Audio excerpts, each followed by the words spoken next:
What is happening, my people? It is I, Cool Cat Jack, and with me is my co-host and my dog's body pillow, Logan! Welcome back to the Knuckle Dragger's Guide to Culture, covering movies, music, books, TV shows, video games, history, and whatever else our tangential minds come up with. So open your ear holes as we give your domes some love. Woo!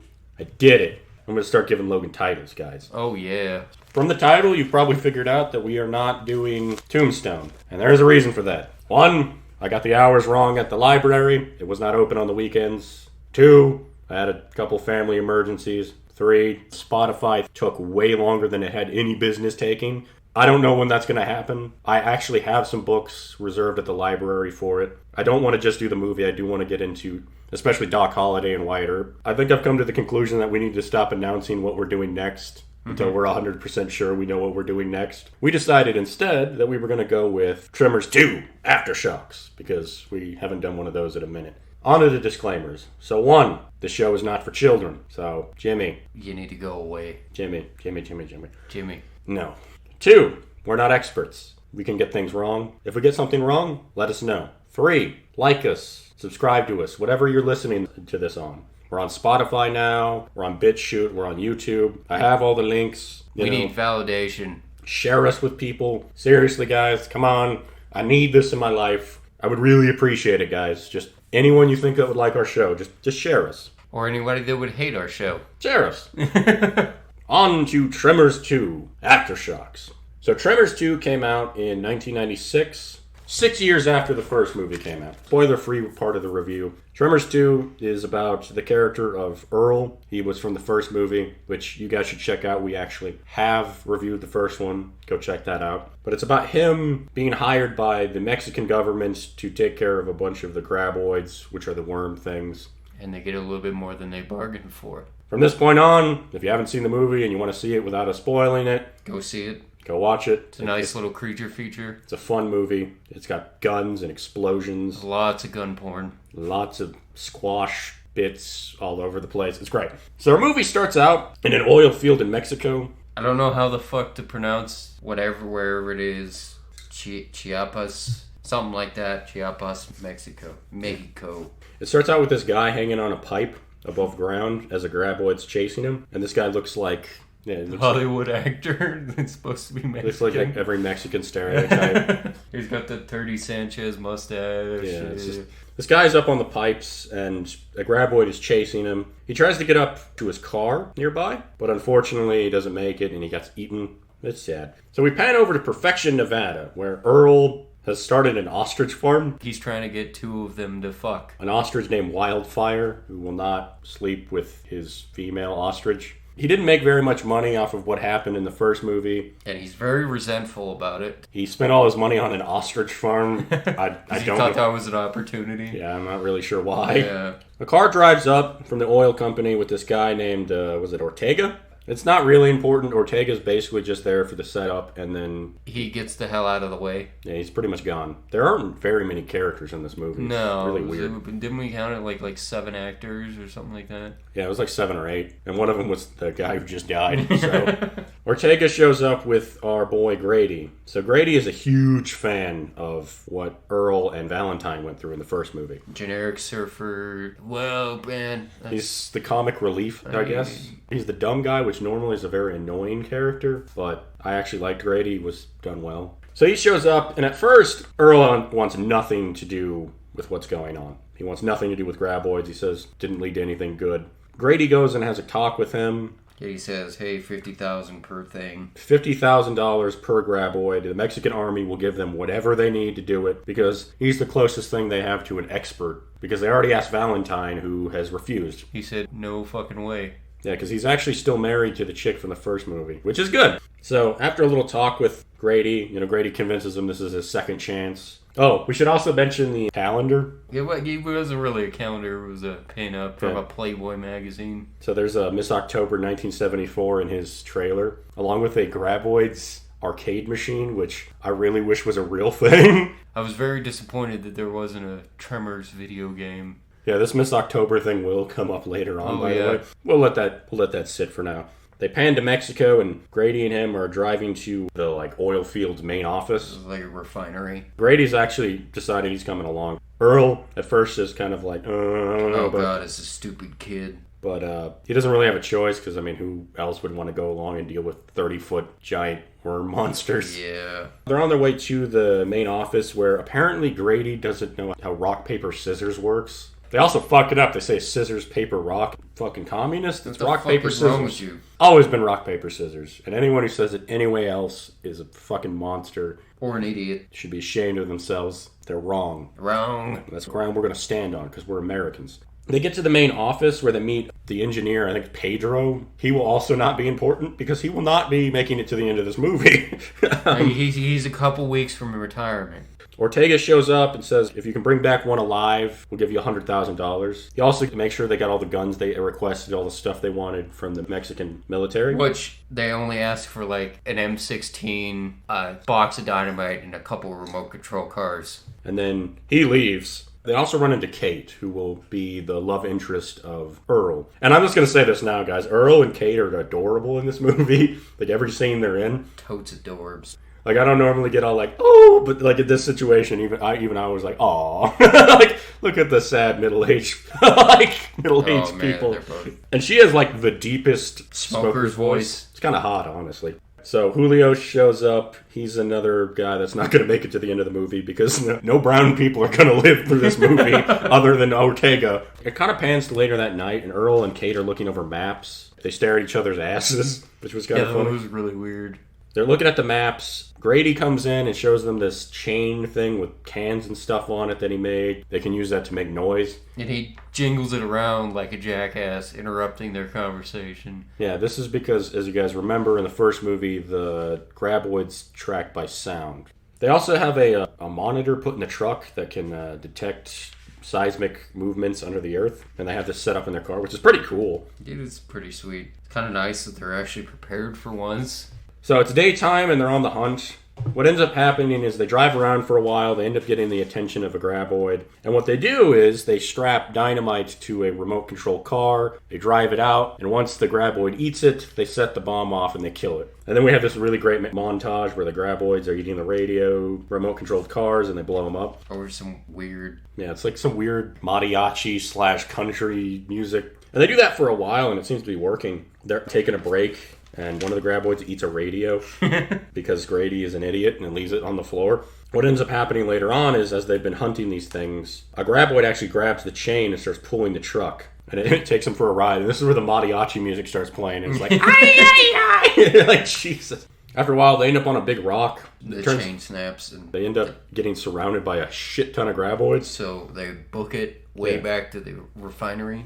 Yeah, and this is where we get to introduce our main boy, the man, the star, the legend, the god of graboid killing, Burt Gummer. So life hasn't been kind to Burt Gummer. Reba McEntire left him because he couldn't handle the the collapse of the Soviet Union. And he was like, what kind of thing is that to say to a man? Yeah, apparently he couldn't handle not living in a world of perpetual war or something like that. He gets a call from Earl who asks him to help kill some graboids. Oh, and he has the head of one of the graboids from the first movie mounted to his bunker. It's amazing. Fucking awesome. It kind of goes back to Kate talking with Earl and Grady. They find out that graboids are apparently Precambrian life, which is absolute madness. Complete bullshit because, Precambrian life were like single-celled organisms and shit. Yeah. There's nothing nearly that big, but I don't even give a fuck because... It's a creature feature. You don't have to think about it, dude. Honestly, you guys really didn't need to justify any of this. We didn't need to know. Who gives a shit? I came to watch explosions and guns and really bad CGI and squash get thrown in the air, okay? I don't need science. But apparently they're Precambrian life, which means they're way older than dinosaurs and they're one of the first non-single-celled organisms or something. Burt Gummer shows up and he has basically... an entire armory. He basically shit-talks them for not, asking the Mexican government for more. Yeah, he's got C4... elephant guns. Plastic explosives. 50 BMG. He said he had HG, which I don't even know what the fuck that is. But... HHE. High explosives. Yeah. I was making this joke, though. I was like, how much of that was actually from the Mexican government? Like, I was half expecting him to be like, yeah, so the stuff from the Mexican government will show up next. But he does give Burt and Earl their elephant guns, and he has an anti-tank rifle. That's the 50 BMG I mentioned earlier. It's a fucking crazy-ass round. Yeah, the bullet is like 4 inches wide. Like, it's the size of your fucking hand, man. It's fucking huge. What are you trying to kill, God? Like... I mean, it's classified as an anti-material destructive device. They said it was based off of something they used to kill tanks in like World War One. And he's got the bullets made out of bronze, which is a very hard material for bullets. It's usually made for penetrating. So he has Thor's gun, as I called him. So they're on the hunt now, and they have this little conversation where Burt hands him a bunch of MREs, which are meals ready to eat. They're used by the military. He apparently has 120 pounds of MREs just in his truck. You did a little math here. You said there was like what? There's like 12 pounds in a crate? No. 10. It's roughly 10 in a case. There's like 12 of them. It's like almost a pound per thing. If it's the military grade shit. Yeah, and you guys got to realize, like, a single little package of MREs... It's got like 1,200 calories. Yeah, you're supposed to eat like one of those in a day. And this was for like... No. Military people use 3 a day, but, like, they're burning through calories like fucking crazy. And this will become relevant. We're not just mentioning this because I thought it was funny. This true little factoid will come into play. They start hunting, but unfortunately the graboids are getting smart. See, one of the graboids starts running from them, getting away from their trucks. And at first they think they're setting some kind of trap. That's not what's going on. They're acting a lot more strange than we've ever seen them before. Earl and Grady follow this one graboid for a while until they find it, not even underground, just on the ground, moaning. But they're excited because that means they get double the money if they bring it back alive. They end up staying there the night because they end up wrecking their truck while chasing this thing. So they're stuck on a rock with this moaning monster. Burt is just murdering shit all night because he's fucking Burt. I caught 3 of them on a cluster charge. Yeah, I'm trying to figure out how the hell he did that. Scourge tide, boys. That night, though, they hear a bunch of noises coming from it. They go to check on it, and it turns out... something kind of came out of it. Something literally ate its way from the inside out of our graboid. They had also called for Pedro, I believe, at this point. To get his truck. So that's what they were waiting for, was for them to show up and help bring a trailer bed so they could carry this thing back. Unfortunately, Pedro gets eaten. They try to radio to Kate, but the radio is out. So... they can actually see Pedro at some point at night, but he stops and they think, oh, maybe he went pee, but then he's not moving, so they go investigate. So they go over there and they find Pedro's hands with like the fakest looking prop hands I've ever seen, just hanging off the end of the truck or something. Yeah, no, it was like very plasticky and obvious. Something you get from the dollar store. Pedro's truck has also been destroyed, but luckily for them, nearby is a radio tower. They get there, and unfortunately the tower's also been destroyed, so they can't call for help. But there is a car there. It doesn't have a fucking key in it, so they have to hotwire the damn thing. This is when we run into the first Shrieker of the movie. The Shriekers are quite a bit different than the Graboids. So one, they're like pretty small. They're like the size of a large dog. Yeah, I would say that, yeah. They're actually bipedal. They have no arms. They still don't have eyes, but they actually, instead of hunting by sound, these little bastards hunt by the heat sensor on their heads. It's really gross when it opens up, too. Yeah, it looks like a brain. They also, instead of being single hunters like the Graboids, they're a pack hunter. But luckily, they only run into one at that moment. They shoot it and they kill it, but unfortunately, more Shriekers show up. They get in the car and they drive away. Cut to Burt driving down the road. So he's trying to get back to base because the radio's not working. A bunch of Shriekers attack his car. It blacks out, which I wasn't worried because, I mean, I've seen the movie like a million times, but also it's Burt Gummer. We pan back to base, and Kate is trying to contact Earl and Grady or Burt, but again, the radio's not working. Julio shows up, but unfortunately he gets eaten. So again, like I said, guys, brown people do not last very long in this movie. It's not our fault, I swear. Yeah. Julio gets eaten, which is unfortunate because he seemed like a nice guy. But luckily, Earl and Grady show up to save Kate before she gets eaten. With their boomsticks. They decide, once they talk to her for a little bit, they decide to go back to their car and get the fuck out of there. But the car has been damaged. Well, they find out this a little bit later, but the reason that the Shriekers are attacking the car and the radio and stuff... because of the heat it puts off. Yeah, they can sense heat, so they just see a hot thing and they'll attack it. But luckily, our boy Burt Gummer shows up, covered in the blood of his enemies. Just... I am completely out of ammo. Yeah, so he comes in, and he apparently killed, he killed 14 of them? Yeah, they did the math, and they said 3 per graboid, and there were 8 graboids out there. They killed 3 already, so that's 21. Burt killed the rest of them. Almost the rest of them. So, he killed, I think they said 24 on his own, because he's Burt Gummer. Mm-hmm. But he also captured one because one of them was just stunned, as he puts it. He's got it tied up with a bunch of rope, and they're carrying it inside so they can study it. But there's one that actually hid under the car. And as they're going into the office, they can see the Shrieker, you can see it in the camera, eating one of the MREs. This will become relevant because they start studying it, and this is when we learn about how these things hunt and what they're like. And we also learn another interesting little fact about them. They reproduce asexually. Yeah, they say that they're hermaphrodites, which is completely inaccurate. Hermaphrodites actually still have to have sex. They cannot self-inseminate. But these creatures, all they need to do is eat enough calories, and they'll just puke up another Shrieker. Which is pretty sweet, and also disgusting. While they were in there studying this thing, our boy that managed to survive under the car ate a shit ton of MREs. So they go out there. There's 7 or 8 of these fuckers. There's a crap ton of them, and they're all out of ammo. Burt used all his weapons. Grady and Earl only had a few bullets when they left. So they start running away because, all the Shriekers see them, and they run towards this building nearby while Kate keeps telling them not to go in there, but Grady's an idiot. So they open the door, and they close it behind them, but it's basically just the wall with the door. It's this incomplete building. It's one of those quick construction buildings that are made by construction sites and stuff, so you can build it up and take it down in a day. First, they're stuck there, but they realize that these creatures, because they can't see their body heat, they don't know where they're at. They take advantage of these nearby doors and use them as a shield. Yeah, so they start heading towards a truck. Yeah, a truck that's nearby. They get behind another building, and on their way to the car, they run into a single Shrieker. Yeah, there's a single Shrieker that is in their way, but luckily Burt still has his Thor gun. He takes the shot, and when he hits this thing, it explodes into a million pieces. And it goes through the monster, it goes through a wall, it goes through 20 fucking barrels, it goes through another building, it goes through the moon, but unfortunately it also hits the truck. I'm not sure if that's entirely accurate, but unfortunately once they do get there, Thor's gun destroys the car, and they end up deciding that they're going to head to the cantina nearby. But they run into more Shriekers. So what ends up happening is that Earl and Kate make it to the cantina. Grady ends up on these oil tankers. The oil tanker things. And Burt ends up in the shovel part of a bulldozer. And they're all stuck for a while. And at first they're just kind of arguing, but they all decide that since they haven't called in for a while, eventually people are going to come looking for them.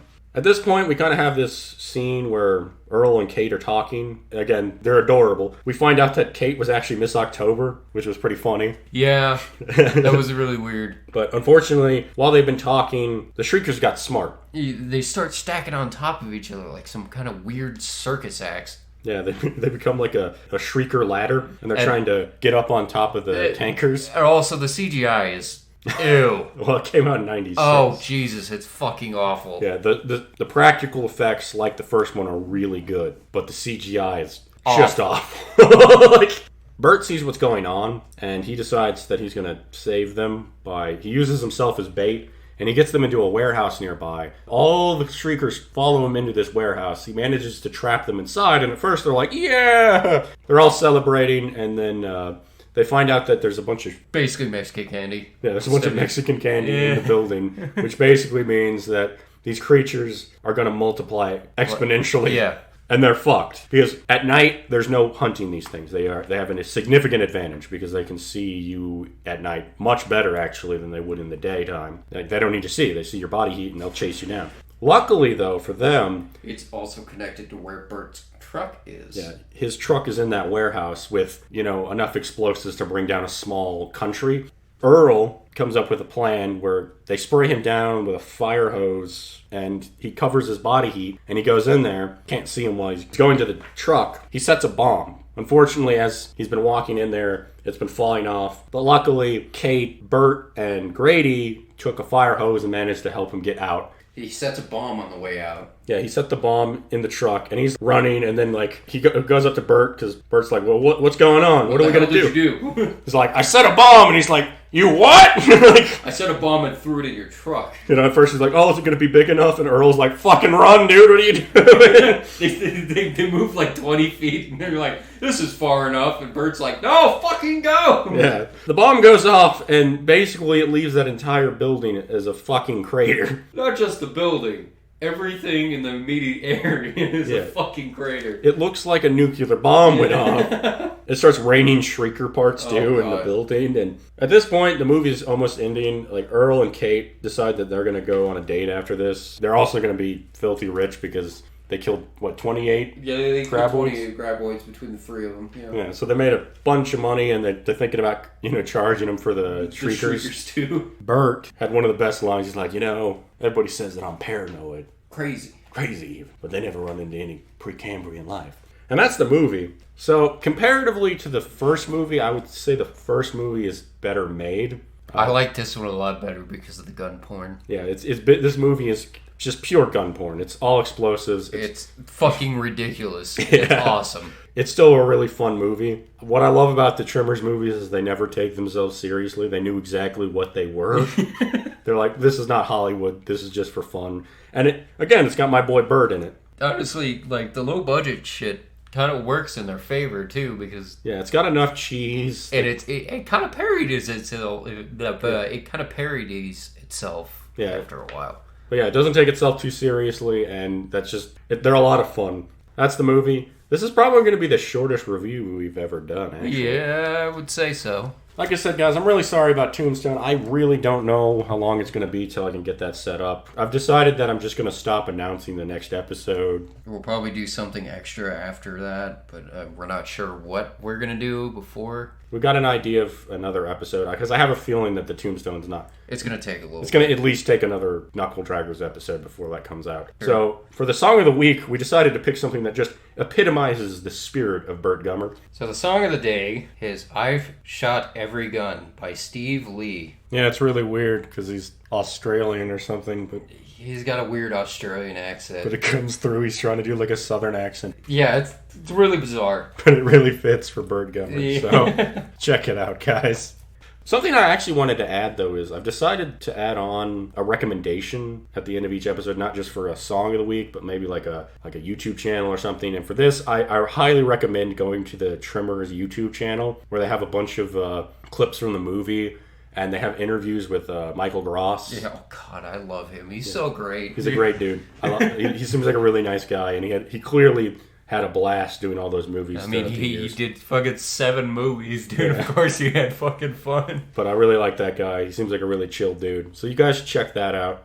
Really think there's anything else we needed to add? Not really. The new plan for the show is I'm going to have a Knuckle Draggers each week, and then I'm going to have something in between. Also, check out the Spotify channel, guys. Probably going to be looking into setting up a Twitter in the next couple of days, and I'll get that set up and I'll announce that. Anyway, hopefully you're all having a good time. You should really check out these movies. You can get like all of them for like $10. I got all 6 of them for $20. Yeah, you can get them like probably at the bargain bin at Walmart if you looked. Yeah, anyway, hopefully you guys had a good night or day or whatever time it is, and we'll see you in the next one. Bye.